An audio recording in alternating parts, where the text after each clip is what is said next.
அத்தியாயம் 2.0 is going to start அப்படின்னு இப்போ தேர்தல் நோக்கி தேர்தல் பிரச்சாரத்தில் பரபரப்பாக இறங்கியிருக்காங்க. யார் அவங்க, என்ன சொல்கிறாங்க இந்த பிரச்சாரத்தில் பார்த்துருவோம் வாங்க. தேமுதிக பொதுச் செயலாளர் பிரேமலதா விஜயகாந்த் அவர்கள் அவங்க கும்மிடிப்பூண்டி பகுதியில் போயிட்டு பிரச்சாரம் பண்ணியிருக்காங்க போல். அந்த இடத்துல என்ன சொல்கிறாங்கன்னா, ஆகஸ்ட் 25ஆம் தேதி கேப்டன் விஜயகாந்த் அவர்களுடைய பிறந்தநாள் வருது.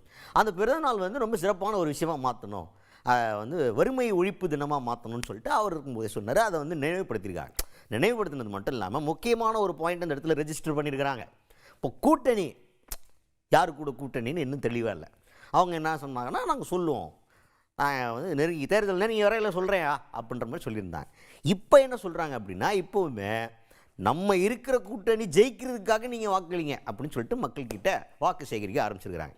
இப்போ பிரச்சாரத்தை போகும்போது கூட்டணி இவங்க கூட தான் நாங்கள் கூட்டணியில் இருக்கோம், அதனால் அந்த கட்சியை ஜெயிக்குவீங்கன்னா பிரச்சாரம் பண்ணுறதை நம்ம கேள்விப்பட்டிருப்போம். இவங்க ஒரு புதுவிதமான பிரச்சாரத்தையே கையில் எடுத்துக்கிறாங்க. நாங்கள் எந்த கூட்டணியில் போய் சேர போகிறோமோ அந்த கூட்டணிக்கு நீங்கள் வாக்கு போட்டணும், ஆனால் எந்த கூட்டணிங்கிறத நான் அப்புறமா சொல்கிறேன் அப்படின்ற லெவலுக்கு பேசியிருக்காங்க பிரேமலதா விஜயகாந்த் அவர்கள்.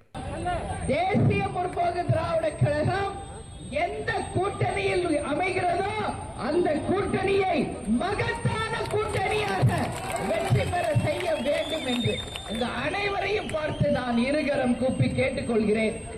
நான் இன்னைக்கு வந்திருக்கிறது யாருக்காக? அரசியலோ தேர்தலோ கிடையாது.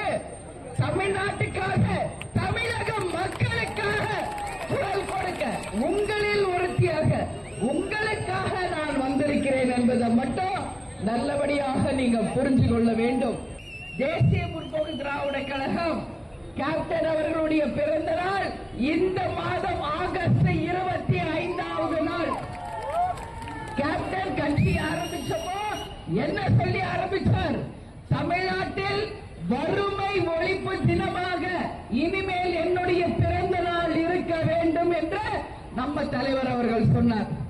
அது மட்டுமில்லை, லஞ்சம் ஊழலுக்கு அப்பாற்பட்டு ஒரு நேர்மையான ஆட்சி வரணும் சொல்லி கேப்டன் சொன்னார். இருக்க இருப்பிடம், குடிக்க குடிநீர், கல்வி, மருத்துவம் இலவசம், அனைவருக்கும் சமமான கல்வி வாழ்க்கையை உருவாக்கி தருவேன் என்று சொன்ன ஒரே உத்தம தலைவர் நமது கேப்டன் அவர்கள். என் மக்களே, என் மக்களே என்று எப்பவுமே மக்களை பற்றி மட்டுமே சிந்தித்த ஒரு புனிதர் இன்னைக்கு தெய்வமா இருக்காரு.